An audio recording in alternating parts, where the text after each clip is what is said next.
He's a legend. His name is Tim Hardaway. He's got a kid who has the same name, Tim Hardaway Jr., playing in the NBA right now. But Tim Hardaway Sr., if you're an old geezer like me, you remember him vividly. The crossover king himself, one of the three members of Run TMC. Dude was and is a legend. And he joins us next. Tim Hardaway, former Golden State Warriors point guard, former champion, current, and forever a Hall of Famer. Let's bring him on the program. It's the Golden Days. They always find something to nitpick, and that's because there's expectations for us to win. Leave me alone this summer. Woo! Let's go. In a minute, I'ma need a sentimental man or woman to pump me up. Oh, the intro.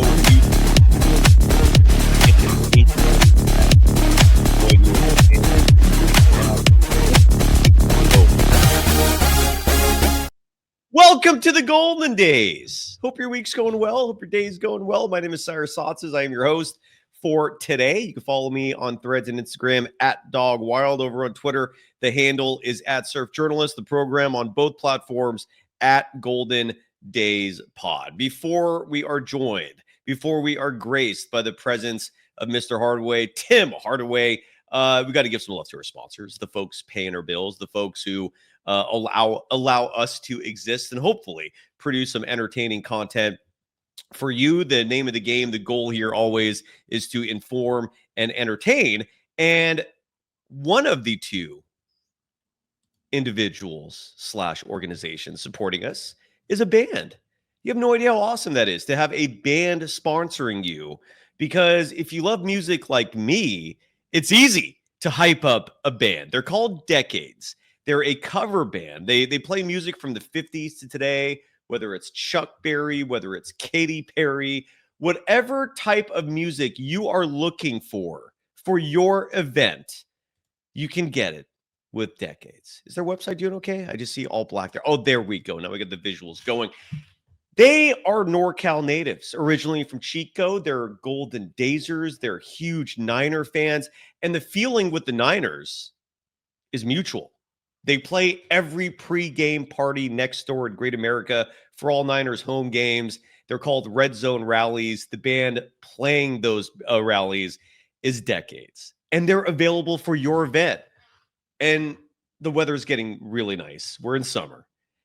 And it's the season of birthdays, of weddings, of anniversaries, or maybe you have a corporate fundraiser like the good old-fashioned Catalina wine mixer, and you need someone like Prestige Worldwide to rock your event in the most positive way imaginable. Book them. Decades. Go to decadesofficial.com or email Kyle at atomicmusicgroup.com. Again, Kyle at atomicmusicgroup.com to book Decades today. Mention the program, mention anything associated with the program, whether it's myself, Rick Barry, mention Golden Days. They will give you a discount. They'll take care of you. Book them for your event. You will not regret it. And have the time of your life. They are good people. They produce phenomenal music. Go to decadesofficial.com or visit them on Facebook and Instagram at Decades Official. Today's episode is also brought to you by BetOnline, the world's most trusted betting platform. And this gives me a quick opportunity to bring up the NBA Finals. The Thunder impressively won last night to take a 3-2 series lead. They have a chance to close out the NBA Finals in Game 6 at Indy. And if you want to bet on that action, BetOnline has you covered. The current line for Game 6, is OKC favored in Indiana by 5 points. I feel like OKC has been favored for every game of this series. So OKC -5 in Game 6. If you're feeling good about the Pacers, the money line is plus 170. The OU 225, a pretty damn high OU for a Game 6 of the NBA Finals. That goes to show the firepower of these two teams. And if you still think the Pacers have a shot to win this series, the odds are fantastic right now. If you think the Pacers can come back, the odds are plus 856, courtesy of BetOnline, meaning You put down $100, you win back $856. Those are good odds. Those are damn good odds. The Thunder are at minus 1450. If you want to bet on them to close this series out in one of the next two games. Nonetheless, BetOnline has you covered. They've also got a casino. If you just want to sit back and relax at home and pretend you're in Vegas, go check it out. BetOnline, the world's most trusted betting platform. The game starts here. And so does Tim Hardaway. Let's bring him on the program. The man, the myth, the legend himself, Tim Hardaway on Golden Days. This is a Hall of Fame friendly program. Rick Barry joins us weekly. He's not the only Warriors legend that I have the utmost respect for. This gentleman next to me, if you grew up watching like the 80s basketball, 90s basketball, more specifically Warriors basketball from that era, you know the OG crossover king. I find it insulting. There's even like people even think there's a second or third one. You're the only crossover king in my opinion. You can follow him on Instagram at @the_original_crossover_king, Tim Hardaway. How you doing, brother? Great to see you, and thank you for joining the program. How are you? Thank you for having me. I'm all good. Can't complain. Just being a parent as usual with my kids and a grandparent, and I'm still fortunate to have my parents still alive, so I get to enjoy them. They're 80 and 81, so I still get to enjoy them. Bravo. That's awesome. And you mentioned your kids. Your namesake, Tim Hardaway Jr., I believe he's entering free agency. Like, does he involve you a lot in these moments, these kind of like splits in the road, if you will? Like how involved are you in your son's life in that regard? Very involved. We talk about it. We talk about what's good, what's not good, how he should go about it, what he should say. Then, his agent, Mark Bartelstein, we have great input with each other. And because I know about the business too. I know about negotiating. I know about the business. I understand. Yes, it's going to be some fallouts. It might be some arguing. It might be some cussing. It might be some, a lot of stuff going on when these things happen, especially at the end, going to your end of your career. Right. And I think that, I'm always involved. I'm always keeping his head together. I'm always telling him, or talking to him about that. And we have a good rapport about that. And he's good with keeping me in the loop. That's a good boy. And it sounds like you raised them right. And you're here to promote things and I'm going to give you all the love in the world, brother. You got a book coming out. This is in October. It's called Killer Crossover: My Life from the Chicago Streets to Basketball Royalty. And we'll discuss that a lot. You've got a new show right here on the same network. We're now network partners in crime here. You're on Believe. Your program is called the Hardaway Files. Let's start there, dude. If people want to subscribe to the Hardaway Files, it's available on all podcast platforms. You could promote away in terms of whether it's available in other places, but what can people expect? Like why should people tune in to the Hardaway Files? Because I'm going to subscribe. I promise you that. Yeah, I'm just not going to talk about basketball. I'm just not going to talk about free agency. I'm just not going to talk about sports in general. I get into other aspects of the sport. I get into other aspects of life. I know a lot of people like Tim Grover, that has a mental side of the sports and making people understand what it takes to be mentally into the games, what it takes to be mentally into these finals, that's going on now, what it takes to be mentally prepared and physically prepared to go out there and play any type of sport. And he's just a guru of just speaking about a lot of things that's going on in life, and I know a bunch of people that I could bring on. That it's not about basketball. It's about life, man. It's about mental health. It's about, and in my book, I explained to people, I probably had mental health growing up, but didn't know it because back then, your parents was like, yo, you better not talk about what's going on in this house. Yes. You better not say nothing to nobody what's going on in this house. And if you had a social worker call your house, or if you had somebody call your house, say, Tim Hardaway, your son is having a difficult time and blah, blah, blah, what's going on? Woo! You gonna come in that house? Woo! Yeah. So, I mean, we had to grow up real fast when we was Yeah. young. We had to be grown men at 8, 9, 10 years old. We, especially in Chicago, I have had my head on a swivel watching gangs and see who's trying to run up on me and it was just a whole bunch of stuff, drugs and alcohol. So it was a lot of things that was going on. I talk about them in my book, but that's what my podcast is going to be about. I think people, should talk about. I think I want to get it out to people about life. They Yeah. want to know, it's about life now, and it's about how to deal with certain situations at certain times. And there's so many people out here that have so much to say that can help these kids out or just help people out. That's what my podcast is going to be about.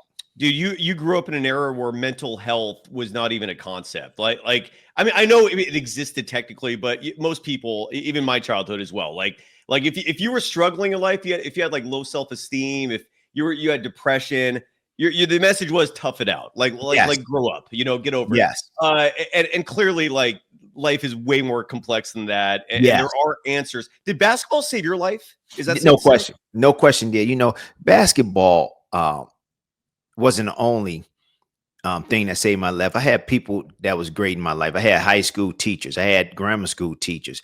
I had friends that your friends, the ones that are tough and the ones that are out there and they know that they can survive being that way. They come and talk to you and be like, yo, man, I don't think you're not that way. You're not that survivor on this level. You're not survivor on this level. You need to keep playing basketball and see where that takes you and see where you go with that. So I think that my friends really helped me to understand that I needed to go to the right instead of going to the left where it was negativity, where it was wrong, where it wasn't a place for me there. And so they steered me right. And because you get reeled in real quick. You get reeled in, but you got to have people that you trust and you got to listen. I listened to the people that talked to me and I heard what they were saying to me because if you're not that way and you don't know how to deal with certain situations, you could end up dead. Yeah. You can end up dead. You can end up in jail for the rest of your life. You can end up somewhere where you should have said, damn, you know what, I should have listened. And that's too late. I've seen so many people do that.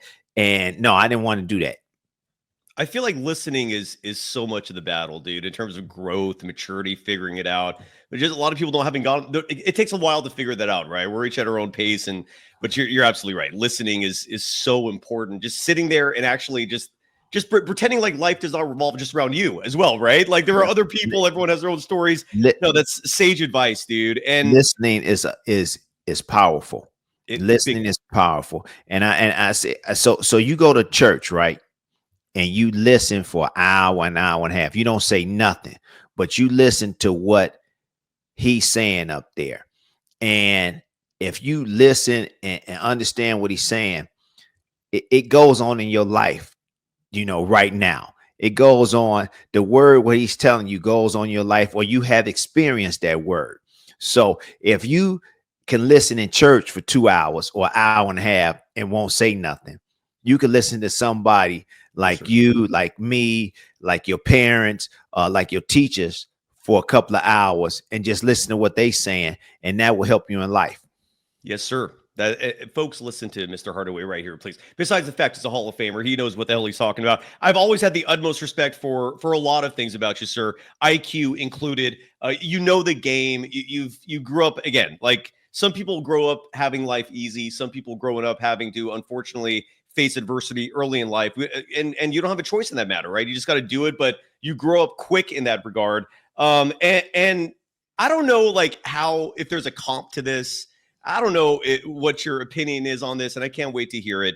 The Warriors, you're one of your teams, and I'm gonna circle back to that in a second here because I grew up watching you, man. I grew up on Run TMC, and you, for the younger folks out there who missed watching Tim Hardaway play, you were basketball poetry, sir. Like You were, dude. I loved every second of watching you play, man. You were just fantastic.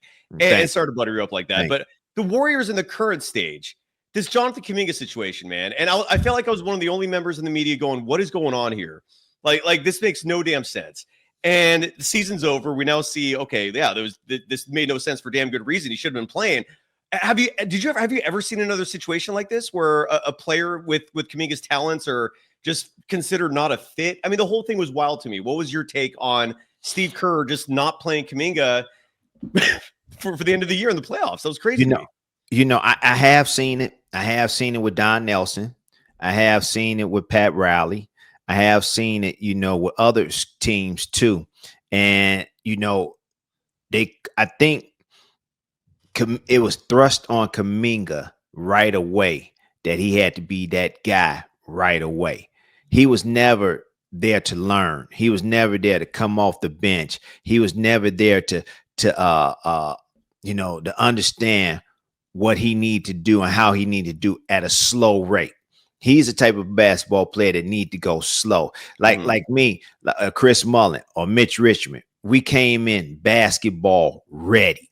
And I'm gonna even tell you this: Draymond Green, even though he slipped down to the second round, which I didn't think he should slip down to the second round, he came in basketball ready. Mm-hmm. Some people that young, like Kuminga, is not gonna come in basketball ready.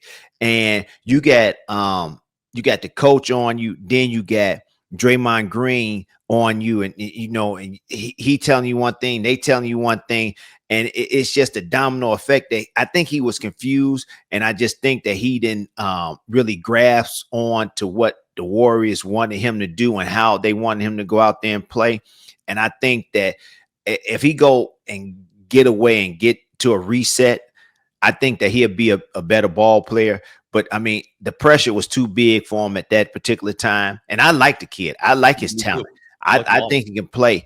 But sometimes in that situation, when you go in somewhere where we got to win now, and we looking forward to you coming in and helping us and contributing right now to play in a way that you never have played before in your life. He just wasn't ready for it. I don't think his mind frame wasn't ready for it. I don't think. And Steve Kerr finally saw that. And he said, instead of me tearing him down and letting him be embarrassed out there on the court, because at times he was embarrassed. At times he played well, but at times he looked like he was lost out there. So let me just let him sit down. When I need him, I need him. He needed him because some guys was hurt. Now I think that they're going to move on from him. I think they should sign and trade him and get something for him.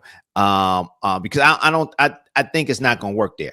Him being there is not going to work there. It's over with there. And let's move on. I mean, but it's over in a good way for both parties. Right. He's still young. He's still young. They can get something for him. They made a mistake. They thought he was going to be that person to come in with his talent, because he got great physical talent. He could play the game, but it just not working out for him right now with the Warriors. So if he move on somewhere else, it'll probably work out for him, and he'll probably be a real good pro. Do you think if he stays, because the math seems to point to him staying, it seems like it's complicated to trade him. If he stays, could it work out as well, in your opinion? I tell you this. If he stays and he's up under Jimmy Butler's tutelage, he will understand what he needs to do. Jimmy Butler help players out. He talks to them, make sure they understand what they need to do out there on the court. But he does it in practice. He shows them in practice. He plays basketball with them in practice. He plays one-on-one with them in practice. So, yes, while Jimmy Butler's there, I think Jimmy Butler can help him to understand, and Steve Kerr can have Jimmy Butler help him, Kuminga, understand what he needs to do out on the court to be effective for the Golden State Warriors. And I always say this: just because some of your teammates shoot threes, just because they want you to shoot threes, you don't have to necessarily shoot threes. Agreed. if you not a, if you I mean you got to work on your threes to be consistent. So I think he should stop thinking about threes. Don't shoot threes for a while. Work on your mid range, work on getting to the bucket, work on your floaters, work on your fadeaways or whatever you're working on. That's what you should work on. Stop thinking about making threes. Stop. I think he's wrapped up in I gotta make a three. I gotta make a three. I gotta make a three. No, you don't need to make a three. Go in there and make a layup. Go in there and dunk on somebody. Go in there and shoot a floater. Go in there and shoot a nice turnaround jump shot from 12 feet. That's what he needs to concentrate on. I'm so glad you brought up the 3-point shot, because I feel like every player in the NBA, most teams in the NBA feel like you have to chuck up 40, 50 of these things to be relevant in the NBA. And that's one of many fascinating things about the Thunder. They don't need the three. And I'm so glad that is a positive watching the Thunder dominate, because they play old school in a lot of ways, man. Like they're all about middies. They're all about keeping it simple.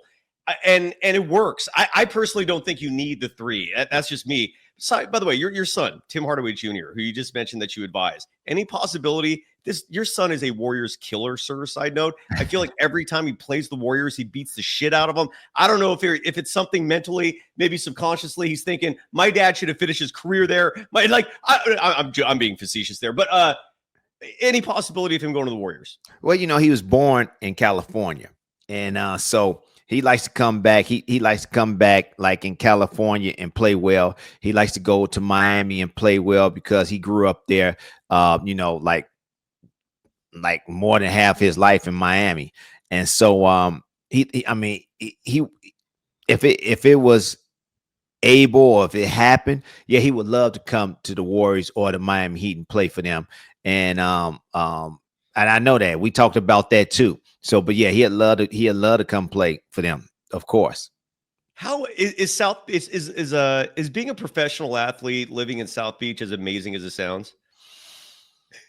It is. It is. Yes, it is. It's very amazing. It's very amazing. As an athlete, as a person with money, whatever, however you want to say it, it's great. I'm not asking for details. I just wanted to hear that. That's all I needed to hear, because I feel like the imagery is enough to put you in a nice place, your happy place, if you will, Miami Beach. No question. No, it's a lot of places out there. Yes, you're right, and very happy place. Yes. I love it. And again, you found great success there and in California, among many places, dude. The UTEP two-step, that was you, sir. And one of my harshest memories in life was seeing Nelly. I don't know how close you are with him. I know he's revered, and rightfully so, dude. He's a great dude. But he broke up Run TMC after just 2 years. That to this day still breaks my heart, dude. I asked you this the last time you joined me. I was with Rick Barry at that time. We were doing the Rick Barry show, who's also a dear friend. He joins us weekly. Does it still sting, dude? Like in this day, we're recording this on June 17th, 2025. How does Tim Hardaway feel about Run TMC breaking up? Because I'm still torn up about it. I'm still torn up about it myself. Chris is too. Mitch is too.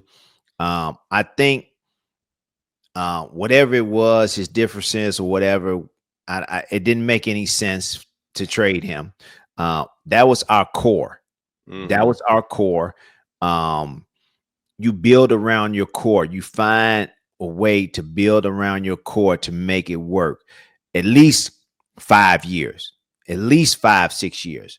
Don't deviate from it after 2 years, after 1.5 years, because you see, people were scared of us. Teams were scared of us. Teams were scared of all three of us because they didn't have an answer for all three of us. So it worked for us. The offense worked for us. The defense worked for us. We just need to get some bigger fellas that was healthy. Mm-hmm. Jim Peterson, he was hurt. Then Alton Lister, he tore his Achilles when he first got in first game or whatever. And I mean, it was just crazy how much that was bad luck for us. But you keep that core, and you see where it can go from there. We saw that with the Los Angeles Lakers. Even though we won one up there, we could have got two. Yeah. You know, Yeah. but we was smaller. We was playing gimmicky. We was doing this. We was doing that. If you keep that core together, get some big people to come in because they wanted to come to the Bay Area and play with us, and you make it work.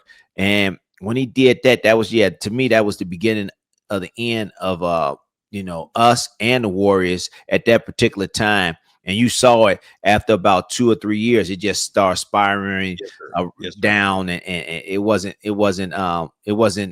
good like we thought it would be. But that was tough for not only Mitch but Chris and I to have somebody of that caliber and Mitch Richmond leave, and we knew that we could have contended for a championship at least 1 year.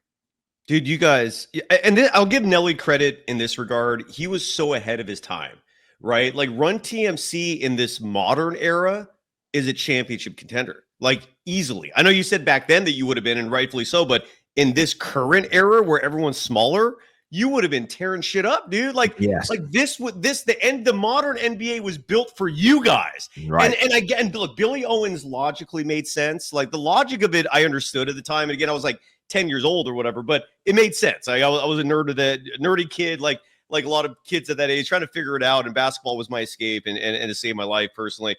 It broke my heart, made sense. He wanted size. He wanted he wanted the type of player that thrives today. He was ahead of his time, I think. Would you agree with that or no? Yeah, no question. Nelly was ahead of his time. No question that he was an innovator. He understood what where the league was going, and he did it first in the 90s, early 90s. I tell folks today that a lot of people don't know that Don Nelson got the rules changed because of one person, Dirk Nowitzki. Dirk Nowitzki couldn't play defense. He couldn't play man-to-man defense. He had to play Karl Malone, and Karl Malone used to beat him up. And so he couldn't, one-on-one defense, he couldn't play. So they did this zone rules so you could have person in the front and person in the back without it being illegal defense. Yep. I like OKC. I like Caruso. I like what they did because they're using the rules to their advantage. But to me, when you take away Jokic and you take away their offense because you don't have nobody to match up with him, that means that you cheating the game to me. Yeah. To me, that's cheating the game. Yeah. Because you have a guy Caruso in front, then you have Chet or the other big guy behind him waiting for them to throw them lobs and stuff like that. I mean, it's other. I just don't like those rules. If I want somebody to play imano against somebody. Yeah. All right. You got to go in the weight room and get fit. You got to get bigger. You got to get stronger. I'm a prime example. Chris Mullin. He wasn't no hellified defender, but you couldn't get past him easy.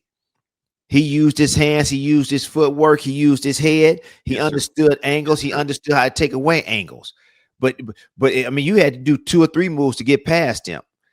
And by that time, you that was it. We coming down, we helping you, you turn it, whatever.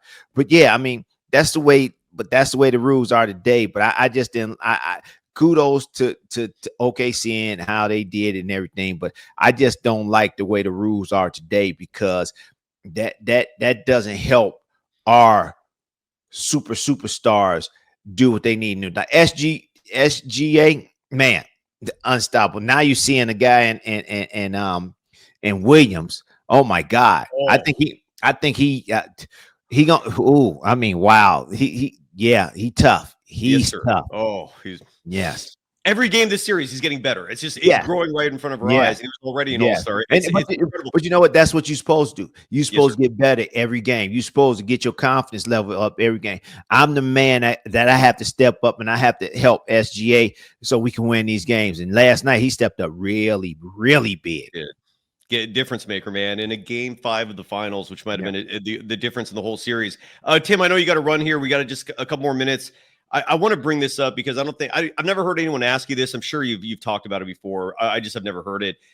to me, one of the great what ifs of the NBA is the 94-95 season, because the Warriors get Chris Webber. They pull off the incredible trade. The Magic are actually they trade Webber because they don't want too many bigs. So they could have had Webber and Shaq on the same team. People don't realize that. They traded Webber to the Warriors to get Penny, so they have that point guard big combo. You guys get Chris Webber, and then I call it tragic, man. It was. You blow your ACL, dude. Like, what, the first game? It was right at the beginning of the season, or was it training camp? I can't remember when it was, but that was, to me, one of the great what ifs, because Avery Bradley is like a late minute ad to fill in for you. And no disrespect to Avery Bradley. I thought he did a great job that season, but he does not hold a candle to you.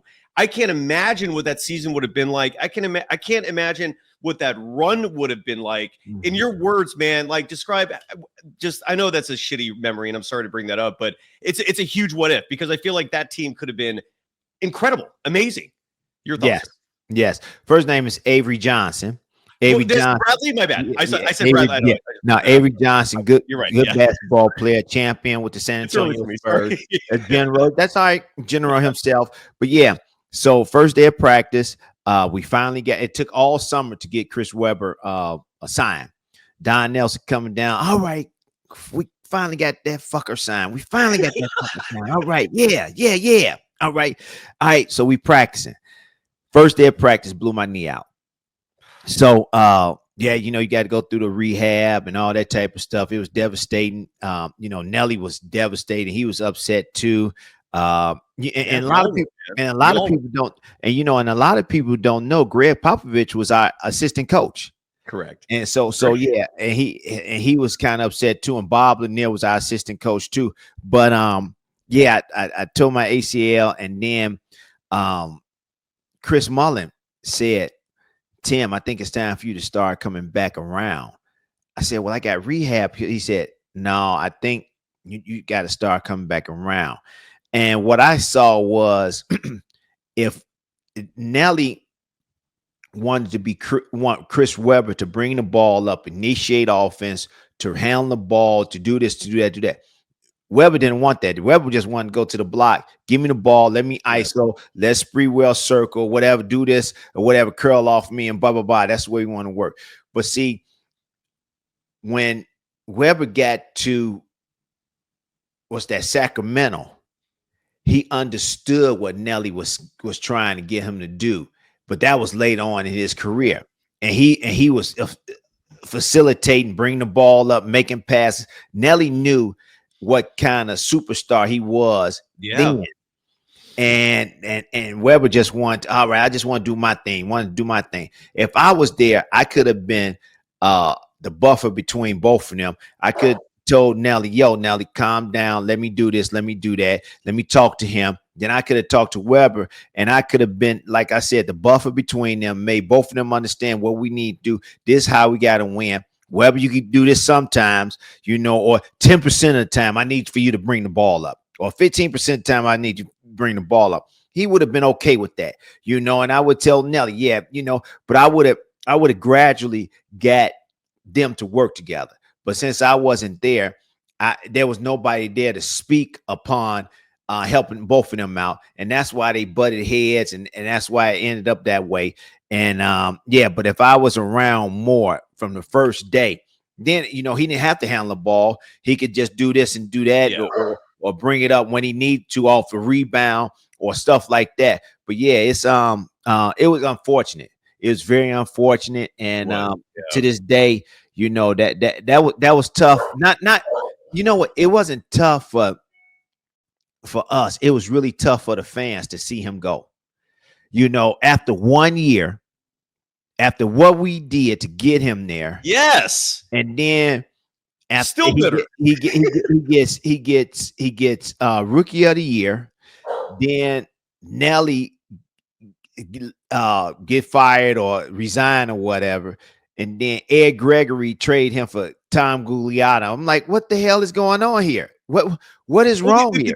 Tim, they gave him. I remember this whole thing vividly, and I shouldn't, but this is how traumatic it was to me as a fan, bro. Like, dude, they gave Chris Webber a 15-year contract, but they gave him an out after year one. I never understood that, man. Your leadership was missed, dude. Well, Well, that was kind of genius on his Oh yeah, on on Weber's his part, yeah. agent. And I'm gonna tell you this. I think that was the stickler, but Nelly was like, the forget this. Let's sign it and let's do it that way anyway. Because it went on all year. It went on all summer. I mean, all summer it went on. And somebody got to say, fuck it.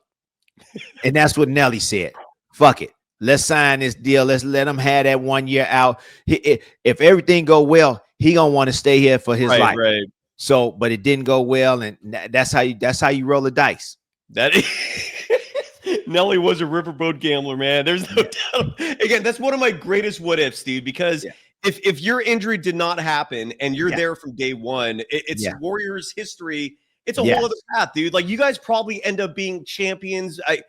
It's just some way we would have been relevant for the next 7 years. Yeah. No question about that. If everybody was healthy, with Spreewell coming on the way he did, Chris Gatlin, then you, of course, Weber, and then you had Victor Alexander, myself, and Mully. We just had the right crew.